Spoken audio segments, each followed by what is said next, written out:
महाराष्ट्र जळतोय, शेतकरी रडतोय, पूरग्रस्त मदतीची वाट पाहतायत. रोजगाराचा प्रश्न तर तसाच आहे. लाडकी बहीण योजनेवरून रोज नवे आरोप प्रत्यारोप सुरू आहेत, ते आपण बघतोय. पण या सगळ्यात अचानक उद्धवजी थेट अयोध्येच्या राम मंदिरावर बोलू लागले.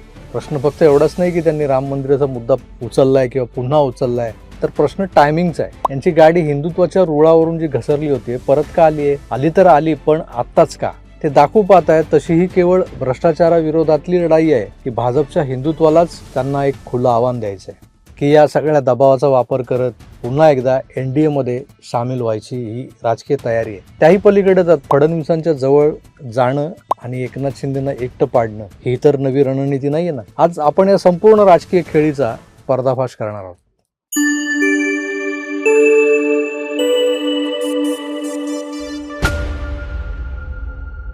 उद्धवजींचं मागच्या आठवड्यातलं प्रत्येक भाषण तपासून पहा.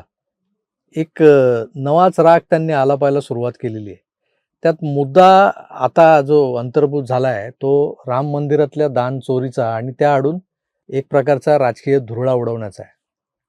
उद्धव ठाकरे म्हणतात, राम मंदिराच्या नावावर जमा झालेल्या पैशांमध्ये जर गैरव्यवहार झाला असेल तर हा रामाचा विश्वासघात आहे.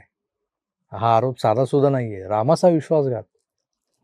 कारण राम हा फक्त आमच्यासाठी देव नाहीये, तर हिंदूंसाठी श्वास आहे, प्राण आहे.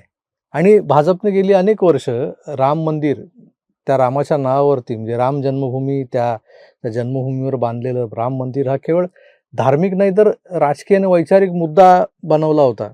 आणि आता त्याच मैदानात उतरून उद्धव ठाकरे भाजपलाच आव्हान देत आहेत. म्हणजे स्पष्ट आहे की राम ही काय एकट्या भाजपची मक्तेदारी नाही आहे हे सांगण्याचा त्यांचा प्रयत्न आहे.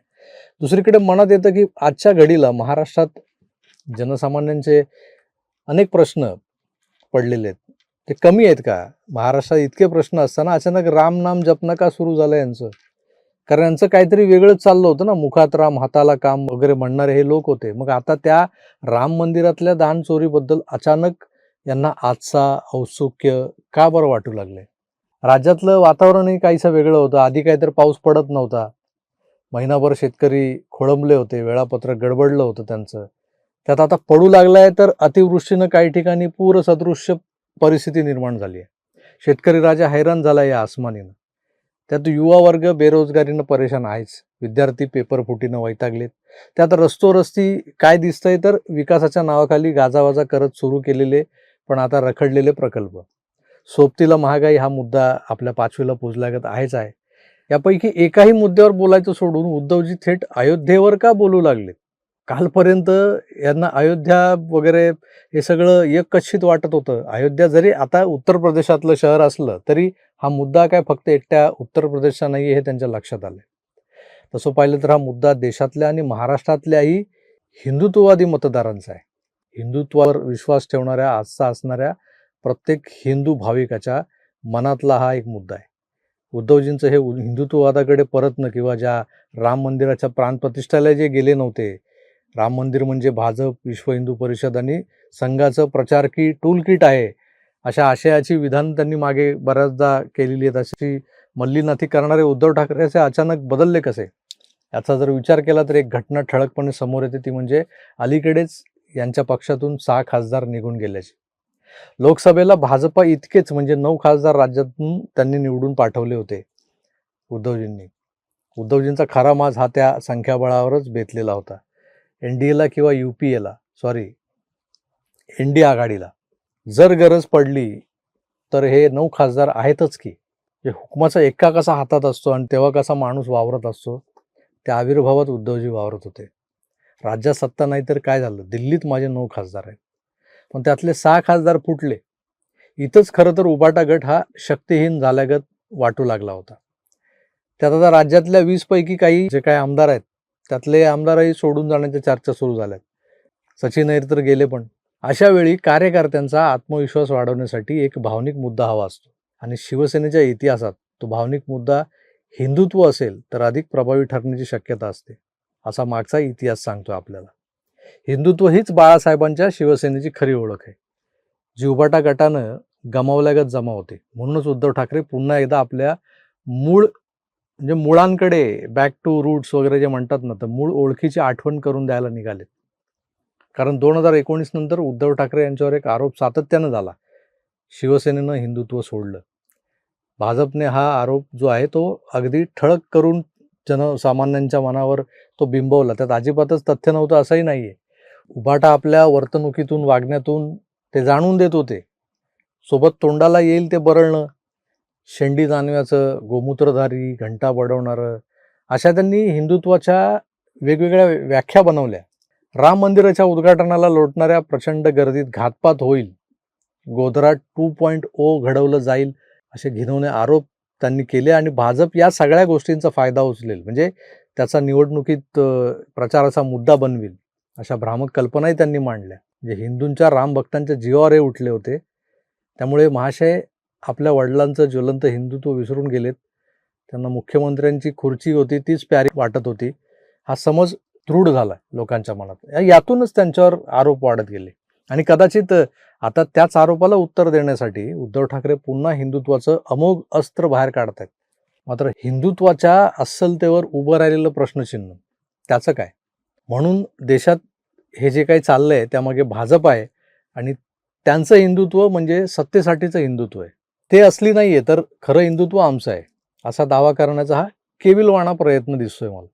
त्यानंतर उद्धव ठाकरे अयोध्येला जाणार असल्याची त्यांनी घोषणा केली. म्हणजे संजय राऊत बोलतात. आता पुन्हा हे सगळे कसं आहे ना, की पूर्वी काय बोलून गेले होते ते त्यांना आठवत नसेलच. आता अयोध्येला जाण्याची घोषणा केली, त्यामुळे जाऊ दे, त्याच्यावर काय बोलायचं नाही. बरं, असंच मध्येच का बरं अयोध्या दौरा? मग हा फक्त धार्मिक दौरा आहे का या दौऱ्याच्या माध्यमातून देशभरात एक मोठा राजकीय संदेश वगैरे द्यायचा आहे यांना? कारण कसं आहे ना, आज अयोध्या म्हणजे केवळ मंदिर नाहीये. जगभरातल्या हिंदूंच्या भावनांचं जोडलं जाणंही त्यात आहे. पण राजकीयदृष्ट्या पाहिलं तर अयोध्या म्हणजे भाजपच्या राजकारणाचा गाभा बनलंय. आता भाजपचं एक बलस्थान बनलंय आणि जेव्हा उद्धव ठाकरे त्या बलस्थानावर दावा सांगायला निघतात तेव्हा तो फक्त एक देवदर्शनाचा दौरा राहत नाही, तर तो थेट राजकीय आव्हान बनतो. गेल्या काही दिवसात एक गोष्ट अनेकांच्या लक्षात आली असेलच. उद्धव ठाकरे यांची सरकारच्या दिशेनं चाललेली जी काही टीका आहे ही देवेंद्र फडणवीसांवर तुलनेनं कमी झाली आहे, पण एकनाथ शिंदे आणि अमित शहा यांच्यावर अधिक आक्रमकतेनं होताना दिसते. फडणवीसांना तर ते पंतप्रधान होणार असतील तर पंतप्रधान पदासाठी पाठिंबा द्यायलाही निघतात. मग प्रश्न पडतो, ही केवळ योगायोगाची गोष्ट आहे की भविष्यातल्या राजकीय शक्यता ज्या आहेत त्या खुल्या ठेवण्याचा प्रयत्न आहे? या एकाच घटनेवरून तसा कोणताही थेट निष्कर्ष वगैरे काढता येत नाही आपल्याला, पण राजकारणात संकेत कधीच हे विनाकारण दिले जात नाहीत. डोळे मारणं ज्याला म्हणतो ना आपण, म्हणूनच उद्धवजी देवेंद्रजींना डोळे मारायला लागलेत का, असा प्रश्न उभा राहतोय. या सगळ्या गोष्टींना नजरेसमोर ठेवून आपण जर नीट पाहिलं तर लक्षात येतं की उद्धवजी हे काय बाळासाहेबांसारखं आक्रमक ज्वलंत हिंदुत्व घेऊन बाहेर पडलेले नाहीत. त्यांचं जे काही आहे किंवा त्यांना जे काही अभिप्रेत आहे ते म्हणजे सॉफ्ट हिंदुत्व आहे. आणि हे सॉफ्ट हिंदुत्व म्हणजे थेट भाजपमध्ये जाणंही नाही. मग मला सांगा, एक सॉफ्ट हिंदुत्व म्हणजे नेमकं काय? तर आपण जे मानतोय त्या हिंदुत्वाची ओळख कायम ठेवत भाजपच्या राजकारणावर प्रश्न विचारणं म्हणजे राम आमचेही आहेत, फक्त भाजपचे नाही आहेत, पण रामाच्या नावावर राजकारण करणाऱ्यांना आम्ही प्रश्न विचारणार, हा संदेश उद्धव ठाकरे देताना दिसतात आपल्याला. आणि या अशा पद्धतीची जी काही चर्चा होते राजकीय वर्तुळात ती घडवून आणली जाते असं मला वाटतंय. पण मी सांगू, या सगळ्याला एकच शब्द वापरता येईल आपल्याला, आणि तो म्हणजे ऑपरेशन टायगर नंतर अपरिहार्यता म्हणून स्वतःलाच बदलावं लागलेलं हे राजकारण आहे. अशी परिस्थिती आहे उद्धवजींची. पक्ष फुटला की उद्धव ठाकरे आक्रमक होतात. मग ते बेरजेचं किंवा बचावाचं राजकारण वगैरे करत बसत नाहीत. ते आक्रमक होऊन मग काही काळ दौरे करताना दिसतात. फुटलेल्या खासदारांच्या, आमदारांच्या मतदारसंघात जातात, कार्यकर्त्यांना भेटतात. आणि आता हिंदुत्वाचा मुद्दा पुन्हा केंद्रस्थानी आणण्याच्या ते प्रयत्नातही दिसत आहेत. याचा अर्थ एकच, ते पुन्हा एक वेगळा राजकीय अजेंडा स्वतःच्या फायद्यासाठी ठरवण्याचा प्रयत्न करतायत. एकूणच काय तर राम मंदिरातल्या दानचोरीचा मुद्दा हा केवळ कथित आर्थिक गैरव्यवहाराचा मुद्दा नाहीये, तर हा उद्धव ठाकरे यांच्या मते त्यांच्या पुढच्या राजकीय प्रवासाचा रोडमॅप आहे. रोडमॅप ठरू शकतो तो, त्यांना वाटतंय, आणि त्या दृष्टीने त्यांनी जर काय प्रयत्न केले आणि ते पुन्हा हिंदुत्वाच्या मार्गावर चालण्याचं त्यांनी ठरवलं, आणि म्हणून तर सगळी धडपड चालू आहे. भाजपच्या हिंदुत्वालाच आव्हान देण्यासाठी हे सगळं आहे. हे करत असताना आपलं उपद्रव मूल्य निर्माण झालंच तर भविष्यातल्या राजकीय समीकरणांसाठी दरवाजे उघडे होतील का हे तपासून पाहताना मला दिसत आहेत उद्धवजी. आता असा एक भाबडा प्रश्न इथं जरूर पडतो, की हे सगळं जे चाललंय ते निव्वळ फक्त सत्तेसाठी आहे का? तर तो त्याचं उत्तर येणारा काळच देईल. पण एक गोष्ट निश्चित आहे, अस्तित्वहीन होत चाललेल्या मातोश्री छाप राजकारणाला अचानक एक नवी दिशा जरूर मिळू शकते या सगळ्यातून. कारण राम मंदिराचा मुद्दा उचलून उद्धव ठाकरे यांनी महाराष्ट्राच्या राजकारणात नव्या चर्चेला सुरुवात तरी केली आहे. आणि येत्या काही आठवड्यात याच मुद्द्यावर त्यांची प्रत्येक सभा, त्यांचा तो रामरक्षा पठणाचा कार्यक्रम आणि त्यांच्या प्रवक्त्यांचं, संपादकांचं प्रत्येक विधान सकाळी 10 वाजताचं, त्यानंतरचा इम्पॅक्ट आणि नंतरचं प्रत्येक राजकीय पाऊल हे महाराष्ट्राच्या राजकारणाची लय बिघडवू शकते. मी राजकारण बदलून टाकेल असं म्हणत नाहीये, तर राजकारणाची लय बिघडवू शकते. मित्र, उद्धवजींना परत एकदा हिंदुत्वाकडे वळणं भाग पडतंय. ते त्यांची राजकीय अपरिहार्यता आहे म्हणून. पण यातून त्यांना नेमकं काय साध्य करायचंय? ते खरंच पुन्हा हिंदुत्वाच्या वाटेवर चालले आहेत का? की हा फक्त भाजपला राजकीय कोंडीत पकडण्याचा डाव आहे?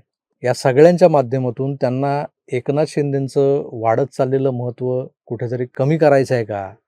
या सगळ्या गोष्टी उद्धवजींच्या या अलीकडच्या वर्तनामागे आहेत, दडलेल्या आहेत. तुमचं यावर नेमकं काय मत आहे ते कमेंट्समध्ये नक्की लिहा. मी तुर्तास इथेच थांबतो. पुन्हा भेटूच, तर आपली काळजी घ्या आणि पाहत राहा आपलं आवडतं यूट्यूब चॅनल आकार DG9. धन्यवाद. नमस्कार.